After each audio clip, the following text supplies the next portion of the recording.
Ravie de vous retrouver aujourd'hui pour un nouveau live qu'on va faire avec Delphine de Didi, Delphine des Neiges.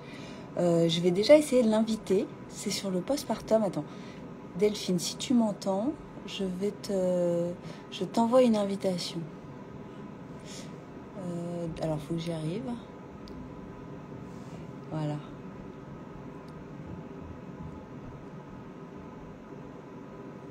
Et je ne peux pas t'inviter à me rejoindre. Je ne sais pas pourquoi.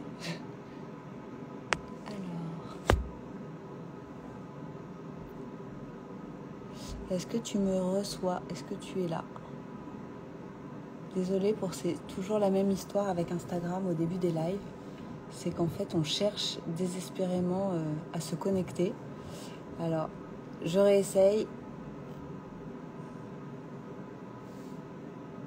Non. Si tu es là, Delphine, n'hésite pas à me rejoindre. Attends, je regarde si je te vois. En tout cas, bonjour. Merci à toutes celles qui nous ont déjà rejoints. Ça arrive. C'est juste qu'on cherche Delphine. Bonjour la chevelue. Bonjour, bonjour. Moi, je suis donc Anna de Millet et j'attends. Je vous ai envoyé un message ce matin. On va vous répondre alors. On vous répond très vite.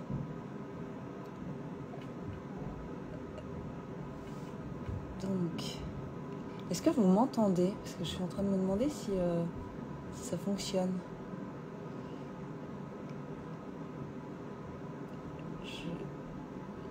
Est-ce que tout le monde m'entend? Bonjour. Ah, Didi, je te vois. Je pense que tu vas pas tarder. Alors, attends. Ah, voilà. Je t'invite. Accepter. Ben, normalement, ça devrait fonctionner. Voilà, ça fonctionne? Salut. Bonjour. Ça va? Ouais, j'ai trouvé un petit coin hors déménagement pour un effet pas trop dégueulasse.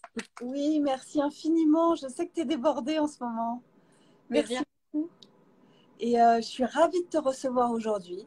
Ravie parce qu'en fait, cette dernière semaine de septembre, donc nous, évidemment, Millet, on est très branchés, comme on le dit à chaque fois, sur les problématiques de dérèglements hormonaux. Donc, en fait, sur ces périodes de syndrome prémenstruel, de postpartum et de périménopause. Et là, aujourd'hui, ce qui nous intéresse, c'est la question du postpartum qu'on voudrait aborder avec toi parce que c'est très à propos dans ton contexte de vie à toi. Et Non. je vois ce que veulent dire ces gros yeux là. Et je vais déjà commencer par te laisser te présenter en fait. Eh ben Et bonjour. pourquoi on t'a choisi toi en fait déjà. Ouais. Ça c'est toi qui dois nous le dire, mais en gros bonjour bonjour à vous toutes et peut-être tous qui êtes ici pour assister à ce live. Je m'appelle Delphine, j'ai 43 ans et je suis maman de deux petits enfants, mon aîné qui a 22 mois et ma fille qui est née il y a 3 mois quasiment tout pile. Donc le postpartum, je suis en plein dedans, voilà. Donc quand Anna, la cofondatrice de Millet, m'a proposé de participer à ce live, forcément, je me suis dit que j'avais peut-être deux, trois choses à exprimer sur le sujet. Alors déjà, je voudrais te demander une question très prosaïque. C'est deux enfants très rapprochés. C'est un mythe que c'est très dur. C'est une question d'organisation. C'est pas un mythe du tout. C'est quoi selon toi là? Franchement, j'en fais Qui un a en trois, vrai. hein. Un, La petite a 3 mois. ouais, ils ont 19 mois d'écart. Alors moi, Franchise. j'ai fait rapprocher pour plein de raisons. Déjà parce que je suis vieille, alors si je voulais plusieurs enfants, il fallait que je m'y colle rapidement. Vieille, c'est affectueux, hein. Je dis ça parce qu'il y en a que ça choque que je dise vieille, mais moi, je trouve ça très affectueux. Du moins, j'essaye de m'auto-affectionner sur ce terme et d'accepter mes 43 ans ressentis 25. Donc voilà. Donc ouais, je trouvais ça, j'avais pas trop le choix si j'en voulais plusieurs. Et au-delà de ça, nous on est quatre enfants. Maman, elle nous a eu en 5 ans et demi à quatre. Et respect total, je la respectais déjà énormément, mais comment vous dire que là c'est une admiration sans borne. Et en fait, j'ai toujours adoré la relation que j'ai eue avec mon frère qui a 18 mois de moins que moi et ma première petite sœur, on a 2 ans et demi d'écart. Et j'ai toujours adoré enfants, adultes, etc. On est très soudés. Et je trouvais que c'était une chance de pouvoir offrir ça aussi à mes enfants, si je pouvais le faire, évidemment, et de leur offrir cette relation de fratrie vraiment très soudée. Alors peut-être qu'ils s'entendront pas, peut-être voilà, mais en attendant, j'essaye de faire en sorte, je crée en tout cas les conditions pour qu'ils puissent être un frère et une sœur unis. Voilà. Et Ah, c'est après, difficile, je sais pas, franchement, je pense que c'est hyper. Ça dépend de chacune et de chacun, parce que les mecs sont quand même un peu impliqués dans l'histoire, ou le coparent. En fait, on n'est pas sorti des couches. Donc, en fait, on n'est pas sorti des couches, on n'est pas sorti des nuits, j'allais dire merdiques, j'exagère parce qu'ils dorment plutôt bien, mais voilà, il y a quand même une logistique avec les tout petits qui est certaine. Et on n'est pas sorti de ça puisqu'il a que 22 mois aujourd'hui. Donc à partir de là, bon, on replonge, mais en fait, c'est la même chose finalement. On n'a juste pas perdu la main, même si le premier bain que tu redonnes à un mini nouveau-né comme ça, tu te dis, oh là là, j'avais complètement zappé, c'était il n'y a pas si longtemps, mais c'est un peu flippant. ah, Mais parce que moi, mes enfants ont 3 ans d'écart. Et ouais, moi, j'avais complètement, enfin, tu vois, ne serait-ce que porter un nouveau-né. Genre, ouais. quand tu as la sensation, oh là là, qu'est-ce que c'est léger. Mais il n'y Mais a en fait, rien. c'est tout ça pour ça, quoi. Ouais, Et, mais toi, déjà, tu avais zappé, en fait, en si peu de ouais. temps. C'est Ouais, fou. parce que ça va, c'est la phrase qu'on entend le plus, je pense, en tant que parent, ça passe vite. Et tout passe. Et en fait, c'était des trucs qui m'énervaient vachement au début pour plein de raisons. Et en vrai, c'est tout ce qui est dur, tu l'oublies très rapidement. Ce qui est joli, j'espère qu'on le retient un peu plus. Et après, ouais, les gestes, je dis, la première fois que j'ai redonné un bain à ma fille, je me suis dit, on oublie, quand je l'ai vue la première fois, elle avait ces petits mollets, là, ces petits mollets qui font à peine plus de largeur que tes doigts, tu vois. Et je me suis dit, mais attends, mon fils, il n'était pas aussi menu que ça. Et si, en fait, on a regardé des photos, c'était les mêmes, en fait. Donc, je trouve qu'il y a quand même certaines choses qu'on oublie. Alors, est-ce que c'est le cerveau qui flotte, légendaire de la femme enceinte, peut-être? Mais, mais ouais, ouais. Et après, organisation, je suis pas, enfin, si je suis quand même quelqu'un d'organisé, mais j'essaye de lâcher prise et c'est un grand mot, un grand concept qui est pas forcément facile à mettre en œuvre. En tout cas, moi, ce que j'aime avec le fait de vieillir, c'est que plus je vieillis et moins je suis stressée de la vie. Et ça, c'est quand même vachement agréable. Donc, c'est peut-être un avantage de faire des enfants plus tard, c'est que tu as un peu plus de recul sur plein de choses. Et si ma fille est habillée comme l'as de pique, et ben tant pis, c'est pas grave, je vais pas en mourir et elle non plus. Et voilà, enfin, si mon fils arrive à la crèche à 9h45 au lieu de 9h, et ben c'est pas grave. En fait, c'est voilà, il n'y a pas mort d'homme, ça m'aide à prendre du recul. Pour répondre à ta question, la fille qui parle un quart d'heure sur une question d'une ligne, on est bien rendu les gars. Non, mais tu sais que moi, l'histoire de j'ai lâché prise, je le fais beaucoup sur la question de la nutrition. C'est pas grave s'il mange du chocolat à 19h30 alors qu'on est censé dîner dans 5 minutes.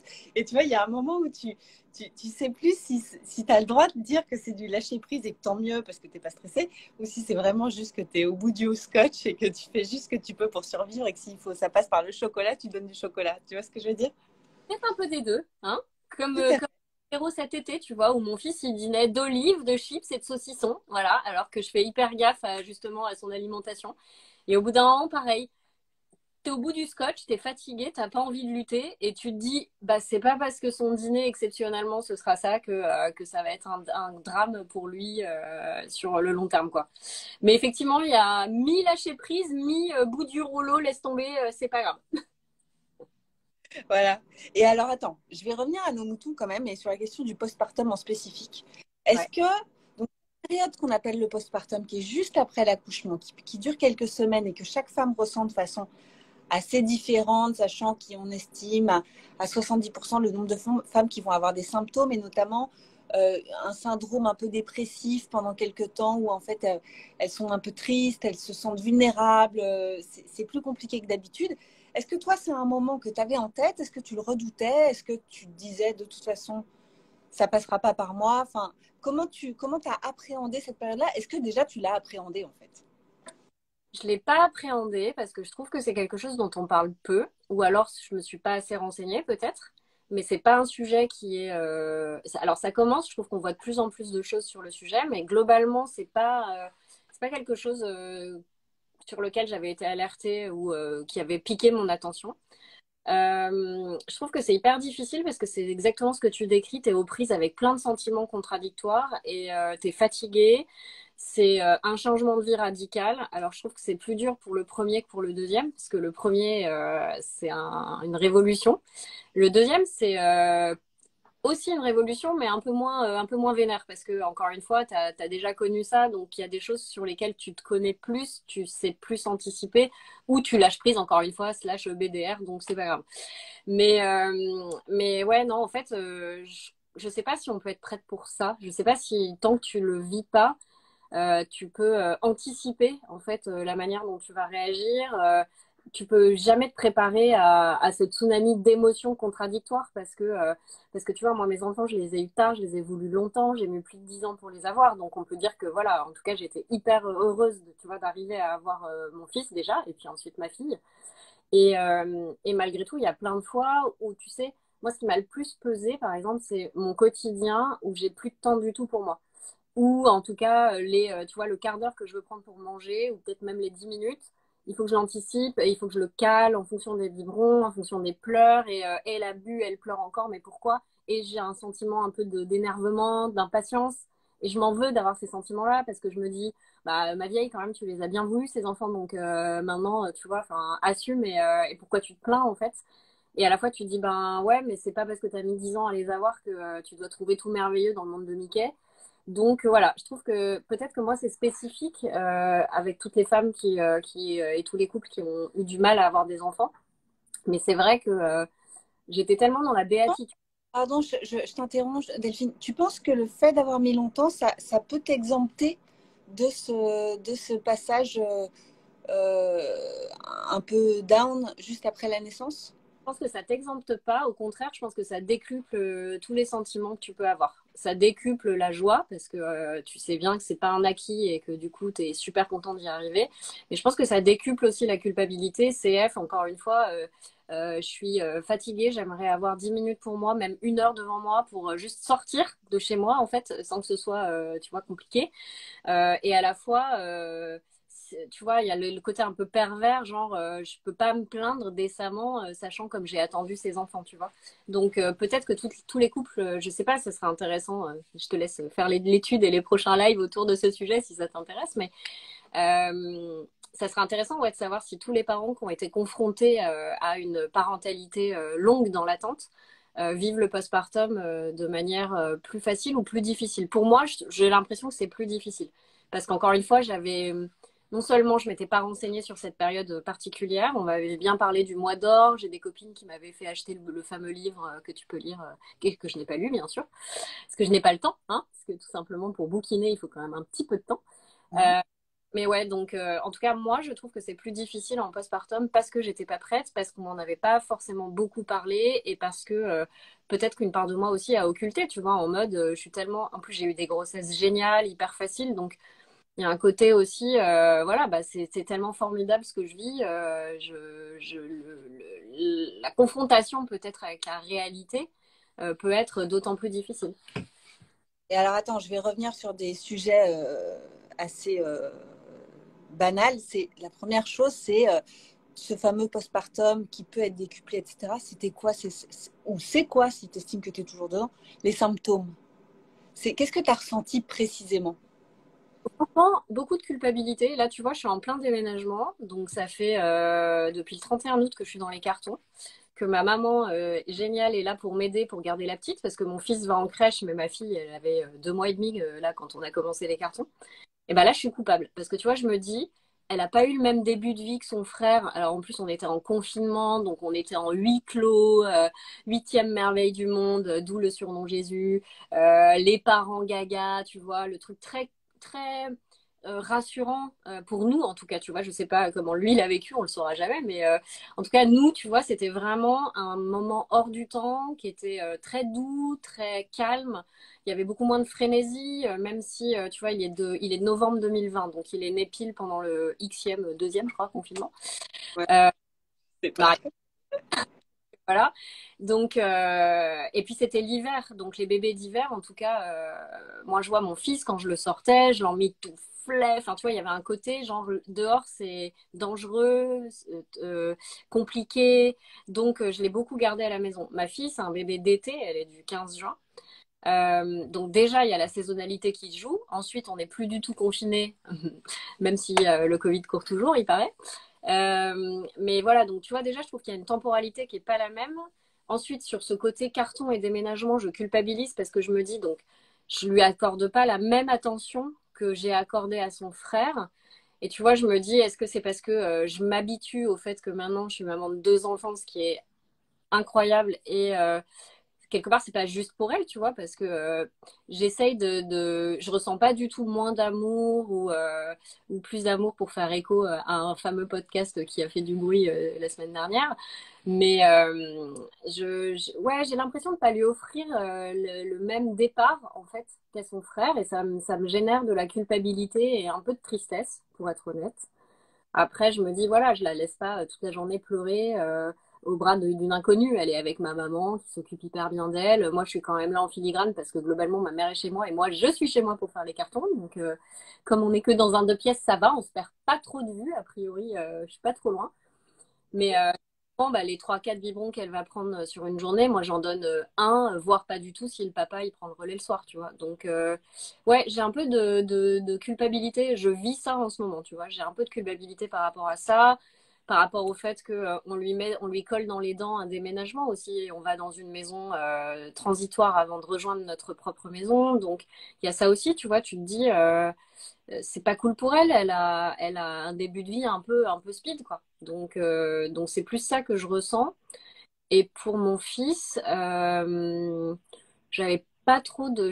Évidemment, je vivais pas la même chose, donc c'est un peu différent. Mais là où j'ai culpabilisé, et je trouve que le mot-clé, c'est vraiment coupable. Je trouve qu'en tant que maman, quand j'en discute avec d'autres femmes, d'autres mamans, il y a souvent cette notion de culpabilité qui revient, dont les mecs sont quasi exempts.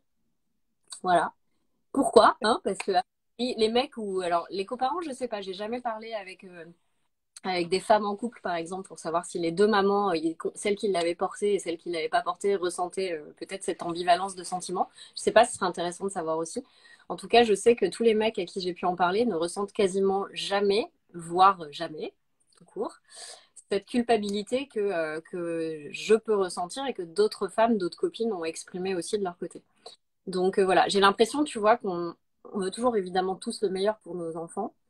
On est souvent, moi je suis, bah tu découvres, hein, tu deviens parent avec tes enfants, donc tu as toute la théorie et après tu as la pratique, hein, voilà. Donc tu as plein d'envie, de certitude, hein, même. Et puis après tu deviens parent et tu fais d'accord, ok, c'est comme ça que ça se passe, hein. CF, mon fils qui se roule par terre dans la rue, voilà, comme ça en plein milieu, et toi tu dis, avant, tu sais, tu te dis, Très bon là-dessus sur les connards de Jésus. ah, bah tu te C'était dis, drôle. ces parents qui savent pas gérer leurs enfants. Enfin, tu vois, on l'a tous pensé à un moment ou à un autre, peut-être pas de manière aussi calme, mais genre, mais qu'est-ce qu'ils font, tu vois? Et après, ton fils fait ça. Et tu fais, ah ouais, d'accord, c'est comme ça que ça se passe en fait. Ok, d'accord. Donc, mea culpa a posteriori à tous ces parents que j'ai jugés dans leur supposée mauvaise parentalité, alors que pas du tout. Bref, donc tout ça pour dire que je trouve qu'il y a beaucoup de culpabilité, que c'est pas forcément évident, qu'il faut accepter aussi d'apprendre à devenir parent. Et ça, c'est un vrai sujet. Je trouve que c'est pas forcément inné. Enfin, tu vois, moi, il y a plein de copines qui me disent, fais confiance à ton instinct, tu le sais, tu es sa maman. Ouais, en fait, non. Tu vois, moi, quand il fait un pic de fièvre, genre, ça m'est arrivé dimanche, il avait quasiment 42 fièvres. Je me suis dit, bon, est-ce que je vais aux urgences? Mais je vais encombrer les urgences alors que je vais me faire envoyer paître parce que c'est peut-être juste ce qu'il avait, donc une rhinopharyngite. Du coup, enfin, tu vois, t'essayes, tu sais pas, et il y en a plein qui te disent, ah, mais avise, tu vois, de toute façon, c'est toi la maman. Bah non, je trouve que c'est pas si facile que ça de se reconnecter avec tes valeurs, tes certitudes, plus que tes doutes. Je trouve que le doute en postpartum est beaucoup plus présent que, en tout cas pour moi, je sais pas si c'est universel, mais que la confiance en soi, la joie, plein de choses comme ça. Je trouve que le doute prend beaucoup de place. Et cette sensation, elle a tendance à s'atténuer avec le temps, tu penses? Bah, je trouve qu'à mesure qu'ils grandissent, moi je suis moins flippée. Je trouve qu'un tout petit, c'est méga flippant en fait, parce que Tu vois, ma fille, elle a fait une poussée de fièvre qui n'en était pas. En vrai, je me suis fait gentiment envoyer bouler aux urgences, justement, parce qu'elle avait 37,7. Et moi, je me suis dit, ah, 37,7, ouais, c'est pas de la fièvre, mais bon, on n'est pas loin de 38. Et puis là, c'est vendredi, et du coup, on part en week-end. Et du coup, tu vois que, est-ce qu'on doit annuler notre week-end ou du coup, est-ce qu'on part quand même? Mais j'aimerais bien qu'elle voie quelqu'un avant. Bref, les questions, voilà. Donc, ils ont été très cool. Ils m'ont juste expliqué, ils m'ont dit, vous savez, madame, la fièvre, c'est 38, c'est pas 37,7. Ouais, mais c'est presque 38. Je connais. Voilà. Donc, en fait, je trouve que les tout petits, moi, je suis pas hyper à l'aise avec un tout petit parce que je trouve que je sais bien qu'on dit qu'ils sont pas en sucre et qu'ils sont pas si fragiles que ça, mais je trouve que c'est toujours. Euh, moi, je me pose beaucoup de questions, voilà, pour sa sécurité, sa santé, plein de choses. C'est pas, je veux dire, c'est pas en filigrane de manière trop envahissante et tout. C'est juste, voilà, je trouve que c'est plus facile de s'occuper d'un plus grand. Je prends vraiment plaisir, tu vois, avec mon fils. Je l'apprécie d'autant plus que je me dis, ah ouais, j'ai moins de trucs à trimballer le week-end quand je pars avec lui. Il est plus autonome malgré tout déjà à son âge sur plein de choses. Il peut jouer 5 minutes, 10 minutes tout seul dans un coin. Il est moins 100% dépendant de moi. Et c'est peut-être ça aussi, tu vois, le truc, c'est... C'est lourd cette sensation de se dire en fait, ouais, c'est dur. Je te dis, Ouais. si moi je suis défaillante, il n'y a personne. Enfin, il n'y a personne. Bien Non, sûr, non, il y a les cons, etc. Mais bon, il y a quand même, j'ai pas le droit, quoi. J'ai pas le droit d'être défaillante. Et c'est marrant parce que moi, j'avais un truc, tu m'entends ou pas? ouais, ouais. En fait, j'avais un truc à la naissance de ma fille, c'était, tu sais, l'idée d'être mauvaise partout. C'est-à-dire, j'allais reprendre le boulot, je me disais, je vais être nulle au boulot, je suis une mauvaise maman pour le premier, je suis une mauvaise maman pour la deuxième parce que j'ai pas le temps, parce que je m'occupe du premier, je suis une mauvaise tout, tu vois. Et en fait, et notamment l'idée que je m'occupe, ce que tu disais, c'est-à-dire, quand la deuxième naît, bon, bah, c'est cool, mais déjà, tu en as déjà eu un. Ensuite tu as, quand même un petit, pas très grand à gérer à côté et tu n'as pas le temps de tout faire, etc. Et en fait, et je me souviens d'une discussion entre copines où je disais, mais non, mais je fais rien pour elle. Et en fait, j'ai une copine qui disait, OK, est-ce que la nuit, tu te lèves? Bah oui. Est-ce que tu lui donnes des biberons? Bah oui. Est-ce que tu lui changes sa couche? Et donc, bah oui. Tu vois, en fait, tu t'en occupes, quoi. Et en fait, je me suis souvenue de ça, de me dire, ah, mais en fait, c'est vrai, je n'avais pas percuté que en fait, j'étais là tout le temps, en fait. Tu vois. Et c'est marrant parce qu'on passe à côté de ça. On est tellement, euh, je ne sais pas comment dire, mais perturbé par l'idée de la culpabilité que tu peux pas, t'as pas 100% de ton temps. Et surtout toi avec un déménagement, et je te remercie encore une fois de faire ce live parce que je sais que c'est pas le contexte de dingue pour toi. Mais et en fait d'être vraiment ah, on a droit au, c'est pas mal, hein. C'est une nouvelle C'est pas déco. mal comme cadrage, hein. Mais oui, Perspective. Voilà. mais oui, des questions parce que dans ton avis sur le fait de s'occuper d'un plus grand qui est plus facile. J'étais effrayée par le mien tout petit. Ouais, désolée, j'ai laissé des questions passer. Je suis désolée. Je vais essayer de les reprendre un petit peu vite, un petit peu au cours du live. Mais, effectivement, ça va trop vite en fait. On a trop de choses à se dire, quoi. Mais oui, c'est bien ta nouvelle déco. Ouais. Là, je t'entends plus en fait. Je vois que tu bouges, mais moi, je ne t'entends plus. J'espère que les gens t'entendent. Je sais pas. Je t'entendais très bien jusque-là. C'est très bizarre. Ouais, moi aussi, j'ai rien Ah, fait. ça y est, on bouge plus. Bon, je ne bouge plus. Vous n'aurez plus les coups. Ok.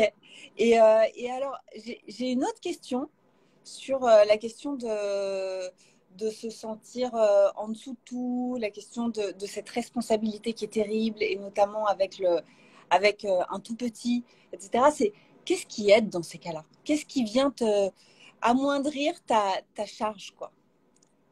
Bah, les conjoints, Ouais. coparents, c'est important. Enfin, tu vois, moi, j'ai un mec, j'ai toujours tendance à dire, il est génial, il fait plein de choses, etc. C'est normal. Donc, il faut que j'arrête aussi de me mettre dans cette posture, tu vois, de il est extraordinaire. Non, c'est juste, il est parent lui aussi, en fait. Hein, voilà. Mais c'est clair que, il est vraiment top. Enfin, tu vois, un exemple qui, pour moi, résume tout. Moi, j'ai un sommeil de merde. Donc quand je mets beaucoup de temps à m'endormir, je mets beaucoup de temps à me réveiller. Donc, évidemment, quand ton enfant se réveille la nuit, c'est compliqué. Et très vite, mon mec m'a dit, écoute, moi, j'ai aucun problème, j'ai pas de problème de sommeil. Donc, ce qu'on va faire, c'est que je vais faire les nuits. tu te lèves pas, c'est moi qui gère les nuits. Et je vais pas dire qu'évidemment, bon, parce que je peux pas dire, parce que ça me réveille quand même. Mon enfant qui pleure, je me réveille. Donc voilà, mais c'est pas la même chose de se réveiller que de se lever, faire un biberon, faire l'euro, attendre un petit peu pour pas la rallonger tout de suite, blablabla. Donc tu vois, qu'est-ce qui aide? Bah déjà avant tout le conjoint parent. Et tu vois, moi j'ai un respect sans borne pour les parents solos. Je trouve que c'est tellement, tellement, tellement difficile de jamais pouvoir s'accorder 5 minutes. Mais je vais être très prosaïque hein, pour aller pisser. Hein. Enfin, tu vois, il y a un moment, c'est très très difficile, je trouve, d'être un parent solo et encore une fois, respect éternel pour ces parents-là. Les parents jumeaux aussi, je respecte beaucoup, beaucoup. Parce que je trouve que c'est Autre pas sujet, suffisant. autre sujet, c'est chaud là. Ouais. Donc voilà. Et puis après, tout le monde te dit faut se faire aider, faut s'entourer. Je suis complètement d'accord. Je trouve ça génial sur le concept. Après, moi, typiquement, ben, c'est quelque chose que j'ai pas eu parce que ma maman, elle habite pas Paris. Donc c'était compliqué pour elle. En plus, on a un tout petit appartement, donc je peux pas la loger, je peux pas lui dire bah voilà, je peux pas lui payer une semaine d'hôtel. Hein. Je suis influenceuse, donc je gagne des millions, bien entendu, mais pas à ce point-là. Ouais, se faire aider, si on peut, c'est génial. Faut essayer et faut essayer de faire confiance aussi. C'est pas évident. Enfin, tu vois, il y a des gens à qui je j'ai pas forcément envie de laisser mes enfants, et c'est complètement arbitraire et complètement débile, hein, mais voilà. Euh, voilà, et il y en a d'autres à contrario, typiquement ben, ma belle-sœur, j'ai osé lui demander 2, 3 fois de me le garder pour un rendez-vous pro que j'avais, ou ce que j'aurais peut-être pas osé faire autrement, tu vois. Donc je pense que la clé, c'est de se faire aider et d'essayer de faire confiance à, peut-être que c'est même juste une seule personne en dehors de ton couple, de ton foyer, tu vois, qui peut tenir ce rôle-là. Mais pour moi, c'est un rôle fondamental. Et parmi les témoignages et parmi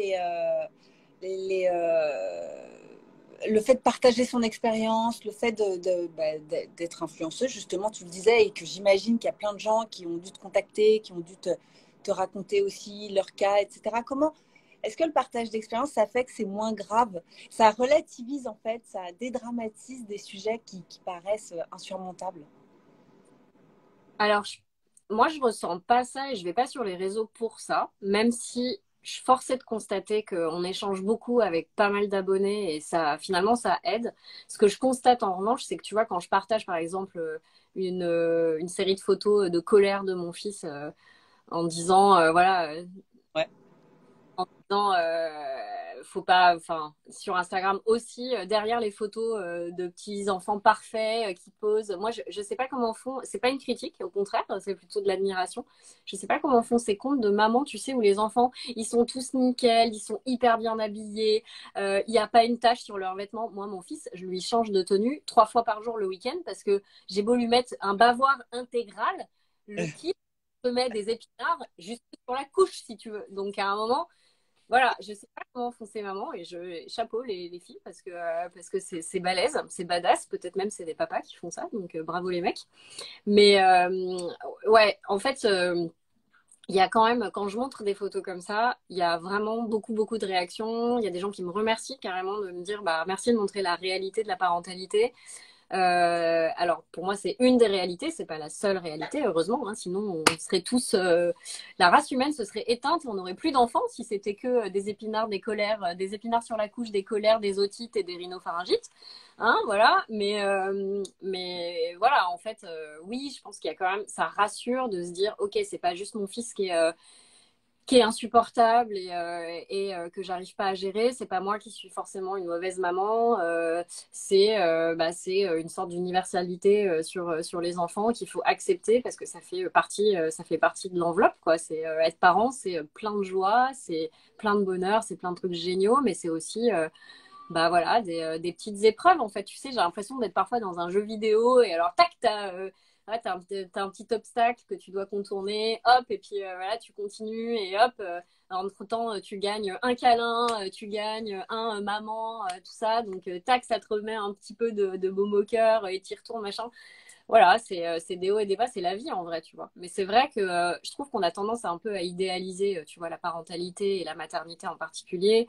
Et, euh, et je trouve que c'est agréable en fait d'aller trouver des contenus où on te montre ça, si c'est ce que tu as envie de voir, et c'est important aussi. à mon sens, mais aussi plus un peu de réalité, tu vois. C'est important. Ouais, qui soit un peu décomplexant, en fait. Ouais. C'est vrai que c'est difficile. Moi, je l'ai, ça. C'était, je sais plus qui c'est qui me racontait. Ah non, mais moi, ce que j'adore, c'est les baignoires remplies de fleurs, tu sais, de pétales de fleurs. Et en fait, quand tu réfléchis, tu te dis comment elle fait, la nana, pour vider sa baignoire. Elle est obligée de prendre une Un louche. par tête. Quoi? Ouais, tu vois, c'est n'importe quoi. C'était assez drôle. Cette discussion, je l'avais il y a 2 jours avec Corinne, si elle est là. Il y a un commentaire sur les associations de mamans et les lieux d'accueil qui m'ont énormément aidé. Donc, c'est Monomaliste qui parle pour rencontrer d'autres mamans, échanger sur son quotidien et ça évite de ne pas rester seule aussi. Et moi, je voudrais te dire ça aussi. Et c'est marrant parce qu'on a interviewé, enfin, c'est marrant, il y a plus drôle comme sujet, mais on a interviewé pas mal de puéricultrices et de sages-femmes, etc., et qui disaient qu'en fait, un vrai problème avec le postpartum, c'était évidemment l'isolement et surtout la honte de dire. En fait, la honte de dire, c'est censé être le plus beau jour de ma vie, parce qu'en fait, on t'apprend depuis que tu es né que ton accouchement, ça va être le plus beau jour de ta vie, et on n'a pas le droit de dire que c'est pas. Et que son bébé, on est censé l'aimer plus que de raison. Mais sauf qu'en fait, il peut y avoir un sentiment d'ambivalence à l'égard du bébé. Il peut y avoir une énorme fatigue qui fait que, de fait, on ne voit pas les choses comme on les verrait si on avait tous nos hormones et si on n'avait pas cette chute hormonale terrible et si on n'était pas épuisé. Et en fait, c'est important d'être capable d'en parler parce qu'en fait, c'est très culpabilisant de se retrouver à tout le monde te dit ah, tu dois être tellement heureuse. Ben non, en fait. Enfin, moi, j'ai rencontré des toutes jeunes mamans qui disaient oui, pas du tout, en fait. Et moi, je me souviens d'une nuit, quand mon fils est né. Alors aujourd'hui, mes enfants, ils sont un peu grands, donc ça y est, mais je me souviens d'une nuit où je sais pas, il avait dû naître 2 semaines avant et j'avais mon bébé dans les mains et puis il pleurait parce qu'il était 3 heures du mat, qu'il avait faim, etc. Et j'ai réalisé que je ne pouvais pas le rendre. Tu vois ce que je veux dire? Genre que c'est pas comme un jean que tu achètes ou un t-shirt. Là, c'est moi sa mère, c'est moi son référent, bon, avec le papa en l'occurrence, mais et c'est terminé quoi. Maintenant ça y est, il est là et il n'y a plus d'autres. Et en fait, il n'y a plus d'autres alternatives quoi. Notre fils est là et on va l'élever et on va l'aimer et c'est parti quoi. Et en fait, il y a un truc comme ça de pression, de responsabilité. Et ce que tu ajoutais sur la question de l'idée d'un nouveau-né, que c'est compliqué de s'occuper d'un tout petit bébé comme ça qui ont l'air tellement fragiles et que ces femmes-là, plus elles parlent et mieux ça et plus ça les protège de, de, de complications et de tristesse, quoi. Ouais. Je te fais réagir là-dessus. Vas-y, je t'écoute. Pardon, Delphine. Je Et suis j'ai pas rentrée dans un tunnel. Non, non, t'inquiète. J'ai pas retenu le pseudo de la personne qui parlait des lieux d'accueil. Moi, j'avoue que c'est quelque chose que j'ai pas recherché parce que je trouve que j'ai pas envie de parler que de ça. En fait, je suis hyper heureuse d'être maman et de construire la famille dont je rêvais. Mais j'ai pas ressenti ce besoin d'aller en parler dans la vraie vie. Et même, je sais pas, il y a un côté peut-être qui me fait peur, peut-être un peu sectaire. C'est débile, hein, c'est mon ressenti à moi, hein, mais j'ai jamais eu envie de pousser la porte d'une PMI, par exemple, ou d'un centre d'accueil pour partager mon expérience avec d'autres mamans. Mais c'est ce qui est super dans la parentalité moderne, c'est qu'il y a quand même beaucoup d'outils et beaucoup de clés qui existent. Encore une fois, sur Instagram, on peut trouver déjà plein de comptes qui nous font du bien, qui nous apportent des solutions, des clés ou qui nous aident simplement à prendre un peu de recul. Et je trouve que ça, c'est super précieux. C'est peut-être la première étape pour sortir de chez soi sans sortir de chez soi, avec évidemment l'effet pervers des réseaux sociaux où tu as l'impression que tu passes 5 minutes et en fait, tu as passé 5 heures et tu pas sorti de chez toi. Donc, ça reste une solution à court terme, on est d'accord, mais je pense que c'est déjà une bonne première pierre, tu vois. Et après, effectivement, moi, par exemple, j'adorais aller au yoga parce que j'étais pas avec mon enfant et je trouvais ça cool d'avoir un temps pour moi. Et à la fois, bah, je commençais à me séparer un peu de lui dans le sens où je le laissais 1 heure et demie à son papa, un truc de fou. Et j'allais juste prendre cette heure pour moi où je pouvais, voilà, prendre du recul, souffler. C'était du yoga postnatal, donc en plus, je voyais, bah, c'était que des jeunes mamans. Donc, si j'avais envie d'en parler, je savais que j'avais des oreilles attentives.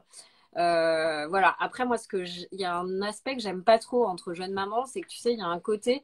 Je pense que ça vient du fait que comme tu veux vraiment faire le meilleur pour ton enfant, tu essayes de te persuader déjà toi-même que ce que tu fais est vraiment bien. Tu vois, il y a une sorte d'auto-persuasion. Et du coup, il y a une sorte de prosélytisme. Genre, je te dis des conneries, genre, ah bon, mais toi, tu mets ces couches-là. Ah ouais, moi, je trouve que c'est pas terrible, je prendrais plutôt ça, etc. Donc, une sorte de compète, tu vois, entre maman à c'est qui fait le mieux, alors qu'en fait, il n'y a pas une manière de faire les choses, il y a tellement de solutions et c'est ça qui est cool. Et c'est ça qui me fait peut-être un peu peur dans les groupes de parole ou les groupes, tu vois, tout court de parents. C'est que c'est quelque chose que je trouve un peu peut-être encore plus culpabilisant peut-être, tu vois, de ce côté ah ouais, bah du coup, je suis vraiment pas à la hauteur, quoi. Moi, je fais pas du tout ça et c'est un peu... C'est à l'effet pervers Moi, de... Ouais. ce qui est cool, encore une fois, c'est qu'il y a plein de solutions. Il y a des livres, il y a des comptes Instagram, il y a des groupes de parole. Il y a une manière détournée CF. Moi, c'est le yoga, j'ai trouvé ma réponse là-dedans, mais il y a plein d'autres solutions. Donc, les lives sur Instagram organisés autour du postpartum, les podcasts. Non, mais tu vois, c'est cool. Je trouve que on a quand même plein d'outils pour essayer d'anticiper un postpartum, peut-être mieux que moi ce que j'avais fait. Et en tout cas, pour le vivre le mieux possible une fois qu'on y est, quoi. Merci Delphine. Est-ce qu'il y a une question que tu aurais aimé que je te pose et que je t'ai pas posée? Pourquoi je suis la plus géniale, évidemment. De quoi? Pourquoi je suis la plus géniale? Ouais, ça évidemment. Alors, je te prierai d'y répondre, s'il te Non, plaît. non.